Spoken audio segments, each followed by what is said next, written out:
Hi, good evening. Welcome to the 27th year of the African Diaspora International Film Festival. And here with me tonight, I have Art Jones. Good evening.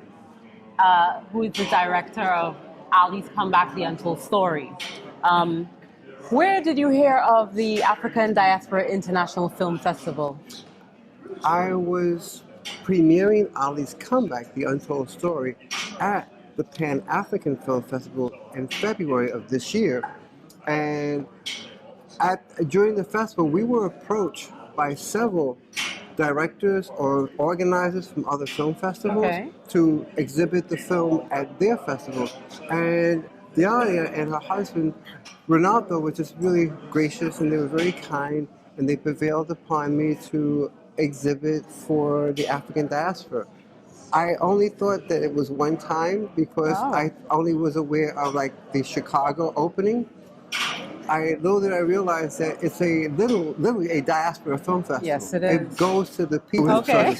Expectations for the film is that there will be a critical analysis, an examination, and an engagement on the part of a very sophisticated New York City audience who will see the film and give a very clear assessment as to how they see it, so that not to diminish any of the other audiences that we had in the other cities, because all of them were very sophisticated, but it's kind of like being a musician or a performer and performing at the Apollo. Okay? And performing in New York City is with our film is similar to performing at the Apollo. Okay. This is where you make it or break it. Correct. Okay. Good evening. Welcome to the African Diaspora International Film Festival in its 27th year. My name is Ayana Weeks.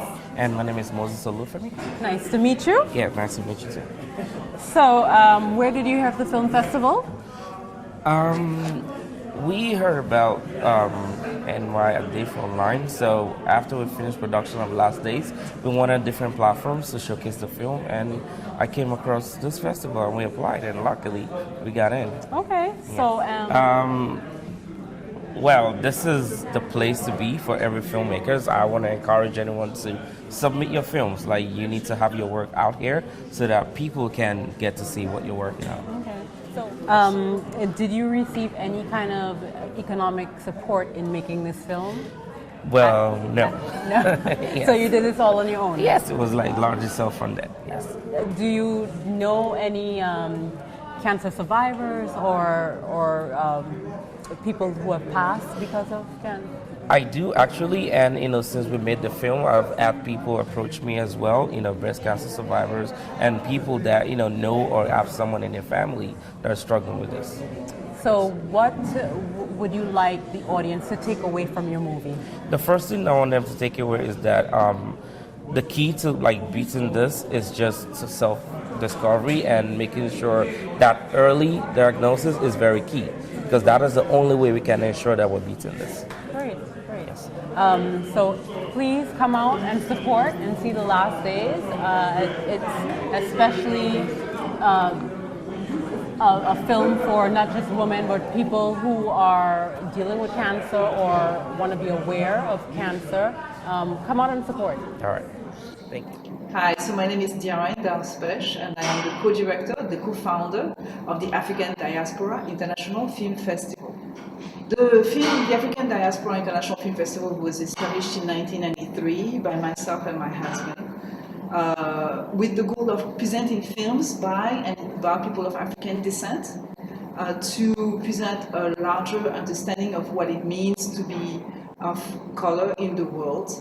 And the festival was created as a way for us to share who we were as individuals. I was born in France. My father is from Mali, my mother is French. My husband and partner was born in Cuba. His folks are from Jamaica and Haiti.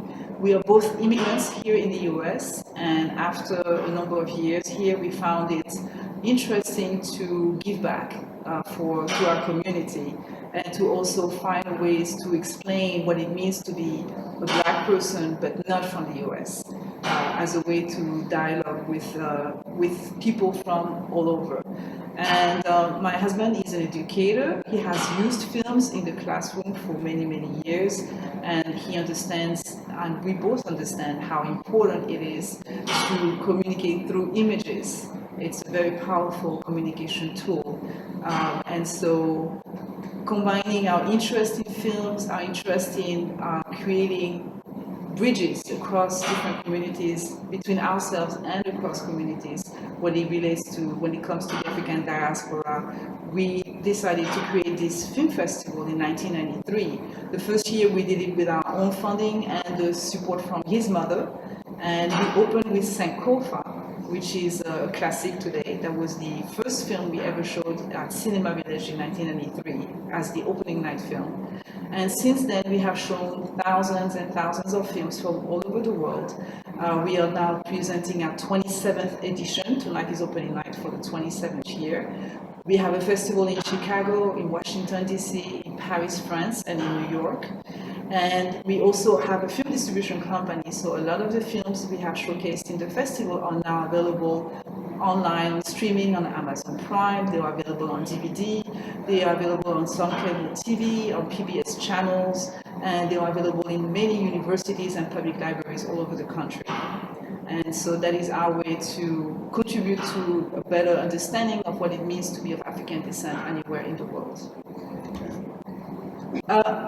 A lot of producers who have presented the films in our film festival have found distribution deals, whether with our own company, Macintosh Films, or with other companies by distributors from different parts of the country attend the festival and look at what is presented here, and might pick up the film for again cable TV or VOD or straight out distribution. So a major benefit is to gain the potential for distribution after a screening at the festival. Another benefit is being able to present the film in an environment of people that are really very sophisticated. The audience of the African Diaspora Film Festival is a very sophisticated audience. There are people who have used to critical thinking, who are used to questioning, and so filmmakers are challenged. Filmmakers are really able to test, the value of their film, how it's received by a very specific audience, a black audience for the most part, that is not complacent, that really is looking for quality, who is looking for story, who is looking for understanding, who is looking for growing as individuals, and they come to the festival for that. So filmmakers are challenged, and usually they really, really have a good time. They find that the interaction with the audience is very special here. We do not present any film. We have very few studio films. We have a lot of independent films and foreign language films that are high quality. So we have a spotlight on Nigeria, for example, but in that selection, only one film could be labeled as a Nollywood film. We have a classic film, we have a rom-com. The films that we present have to have a high production value, they have to have great storytelling, and they have to have social awareness, in the sense that you cannot have characters behaving in a bizarre way without the public being able to understand the constraints of the environment around them that pushes them within one direction or the other. So we are looking for a very specific type of films that go deeper into trying to understand the human behavior. We are not looking for action films per se. We're looking for films that have strong storylines, so strong character development. So any filmmaker who has a film that they feel meets those requirements, we invite them to submit the film to the festival. We have on the website an entry form. There's no charge. It's the website is nyadiff.org. There's people can submit their film. We watch all the films that are submitted, and if the filmmaker is selected, then they are notified. Again, we want films that meet these criteria, and also we prefer films that are New York premiere, if not US premiere, and we what are the criteria? We have an award for the best film directed by a woman of color. So any female filmmaker is invited to submit. We primarily showcase feature-length narratives and documentaries. We have very few shorts. So, short filmmakers can submit, but, this year we have 59 films. Of these 59 films, I think there's 3 shorts. So we are primarily focusing on feature-length narratives and documentaries, 50-50. So that's the profile of our festival. Filmmakers that meet, those requirements are invited to submit. We'd be happy to look at their work. So I hope you check out our website, nyadiff.org. You look at our amazing lineup, 59 films from 39 countries, and we welcome you to attend, meet great filmmakers, enjoy nice food, and really see good films. I think films that you may never see anywhere else. We are looking forward to seeing you at the festival.